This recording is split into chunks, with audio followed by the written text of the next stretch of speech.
সকাল বন্ধুরা, কেমন আছো তোমরা সবাই? আশা করছি সবাই ভালো আছো, সুস্থ আছো, আর আমরাও ভালো আছি। আমার আরও একটা নতুন ব্লগে তোমাদের অনেক অনেক স্বাগত জানাচ্ছি। তোমরা দেখছো Sangeeta kitchen with happy family. তো আজকে কিন্তু সকাল থেকে ব্লগটা শুরু করলাম। তো আজকে হচ্ছে রবিবার, তো তার জন্য তোমাদের দাদা ভাইয়েরও ছুটি আছে, আমারও ছুটি আছে। তো তার জন্য কিন্তু আজকে অনেকটা টাইম পাবো, কিন্তু অনেকটা কাজও আছে।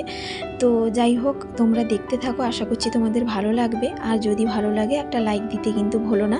আর যারা এখনও সাবস্ক্রাইব করোনি, প্লিজ একটা সাবস্ক্রাইব করার অনুরোধ রইল। আর যারা অলরেডি সাবস্ক্রাইব করে দিয়েছো তাদেরকে অসংখ্য অসংখ্য ধন্যবাদ। তো যাই হোক, ঘরটা ঝাঁট দিয়ে দেওয়ার পর সামনে যে দুয়ারটা আছে ওটা কিন্তু প্রত্যেক দিন আমি হলুদ জল করে ধুয়ে দিই। হলুদ জল করে ধুয়ে দিলে কি বলো তো, নেগেটিভ শক্তিগুলো কেটে যায়। তো তার জন্যই কিন্তু ধুয়ে দিই প্রায়। তো এখন এক বালতি জল নিয়ে এসে তাতে একটু হলুদ জল করে ভালো করে আমি ধুয়ে দিচ্ছি। তো যাই হোক, ভালো করে ধুয়ে দিয়েছি। আর এদিকে না পাখিদেরকে একটু বাদাম খেতে দিয়েছি, জানো তো।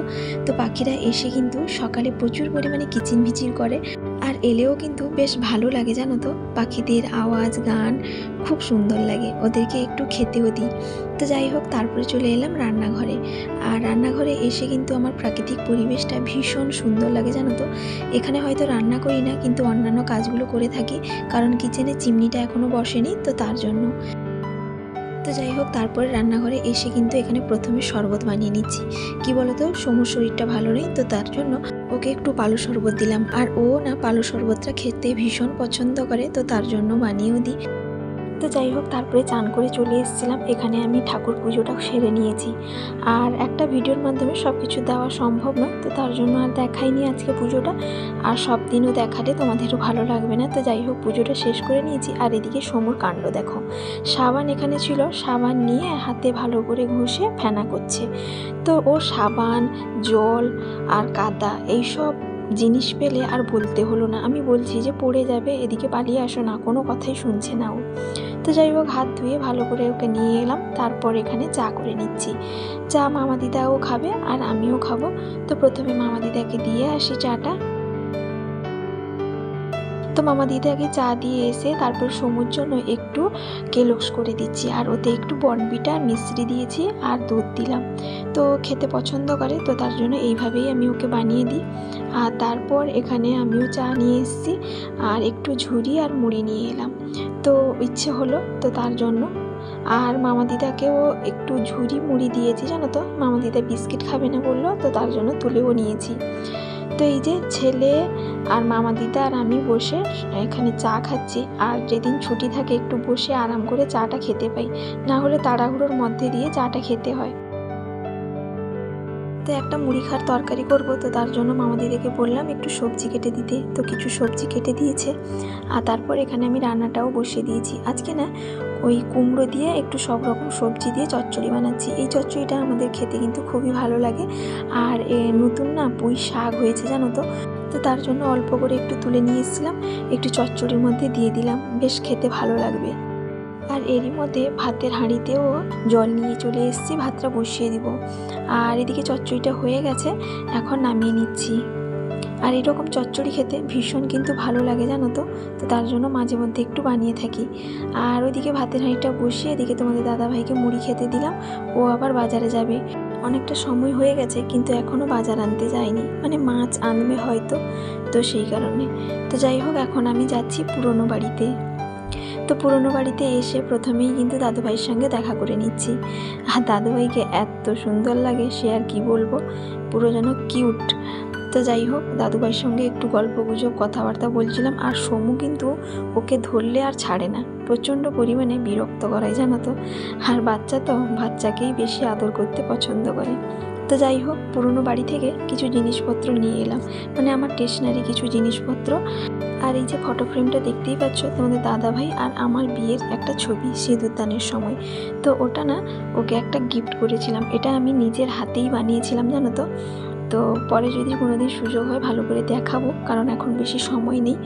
তো যাই হোক, তারপর চলে এলাম কাপড়গুলো শুকোতে। সকালে কয়েকটা কাপড় ধুয়ে দিয়েছিলাম, আর কিছুগুলো কাপড় না একটু সার্ফ জলে ধুয়ে দিয়েছিলাম।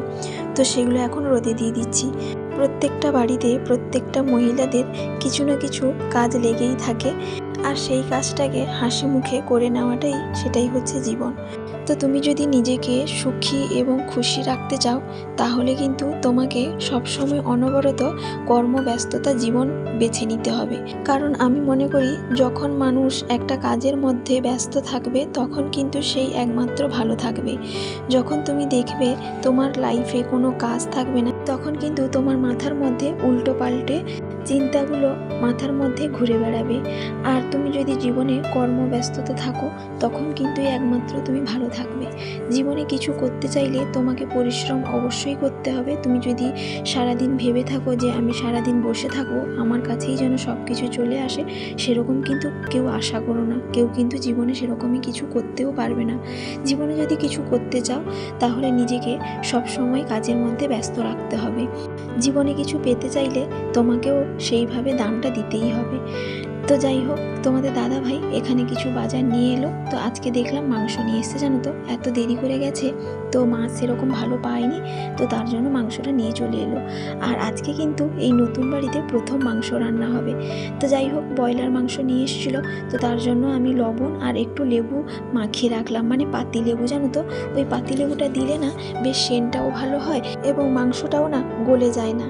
তো যাই হোক, ওইদিকে মাংসটা রেখে দিয়েছি আর এদিকে মামা দিদা কিছু আনাজ করে দিল, জানো তো। আসলে বাড়িতে না বয়স্ক লোকেরা থাকলে কতটা যে হেল্প হয় সেটা বলে বোঝাতে পারবো না। আমাদের বাড়িতে এইরকম বয়স্ক মানুষ কেউ নেই, জানো তো, শ্বশুর শাশুড়ি বা মা বাবা কেউ সেরকম নেই। তো সেই জন্যই আমরা বুঝতে পারি যে বয়স্ক লোকেদের দাম কত। অনেকের বাড়িতে থেকেও হয়তো তার দামটা বুঝতে পারে না, আমাদের বাড়িতে হয়তো নেই বলে দামটা বুঝতে পারি। তো যাই হোক, অনেক কিছু কথা বলে ফেললাম তোমাদের সঙ্গে। তারপর কিন্তু এদিকে আমি মশলাটা কষিয়ে নিচ্ছি ভালো করে। ওইদিকে মশলাটা হচ্ছে আর তোমাদের দাদা ভাই কিছু সবজি নিয়ে এসেছিলো, সেগুলো আমি ধুয়ে রেখেছিলাম। তো এখন ভালো করে ফ্রিজে গুছিয়ে রেখে দিচ্ছি। আর কি বলো তো, ওই যে আমটা দেখতে পাচ্ছ, ওই আমটা না তোমাদের দাদা ভাই এনেছিল টক খাবে বলে।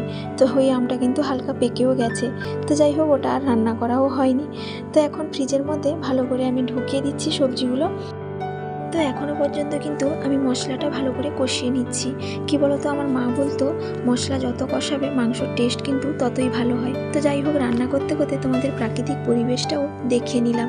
বেশ ভালো লাগে, জানো তো, এখানে রান্না করতে, কারণ এখানে প্রচুর পরিমাণে গাছপালা আছে, তো তার জন্য বাতাসটাও বেশ সুন্দর আসে, জানো তো।